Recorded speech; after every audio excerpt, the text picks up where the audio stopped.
Le 13 octobre 1934 paraissait dans le toujours excellent Je suis partout un écho de François Vineuil consacré au film La crise est finie. Avant d'écouter cette critique, nous allons faire une courte étude de ce film. La crise est finie, premier titre, Fini la crise, de Robert Siodmak, avec dans les rôles principaux Daniel Darieux, Suzanne Dehély, Mili Matisse, et pour ceux qui ont une bonne vue, j'attire leur attention sur la petite débutante Suzy Delair, une girl. Et puis pour la distribution masculine, on ne retiendra que Albert Préjean, le partenaire habituel à cette époque de Daniel Darieux. Le sujet, une tournée de province échoue sans argent dans un théâtre abandonné de la capitale et monte une revue sous le signe de l'optimisme. Écoutons maintenant le texte intégral de la critique de François Vineuil.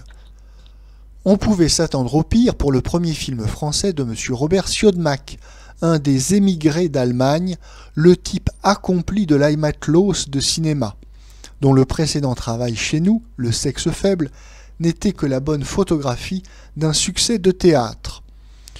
On sera juste, pour avoir tous les droits d'être sévère dans les occasions, trop nombreuses, où cela est absolument utile.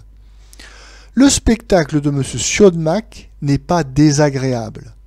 La crise est finie est un salmi de René Clair, d'opérette viennoise et de music-hall américain, dont la sauce est assez bien liée.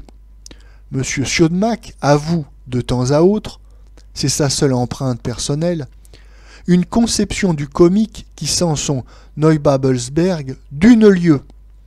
Sa revue finale n'est guère reluisante, venant après les orgies de girls et de lumière d'Hollywood. Encore une fois, tout cela, le bon et le mauvais, est pillé, morceau par morceau, chez autrui. Mais M. Siodmak a tant de semblables qui démarquent M. Armand Bernard qu'on peut lui accorder le bénéfice de quelque indulgence. Si la partition ne comprend qu'un seul air, inlassablement rabâché, du moins n'est-il pas informe. Enfin, l'on a su utiliser nos acteurs dans les rôles qui leur conviennent le mieux, ceux de cabotins, où ils semblent plaisanter leurs propres travers. Il y a même 2 ou 3 scènes que M. Albert Préjean joue avec un entrain sincère.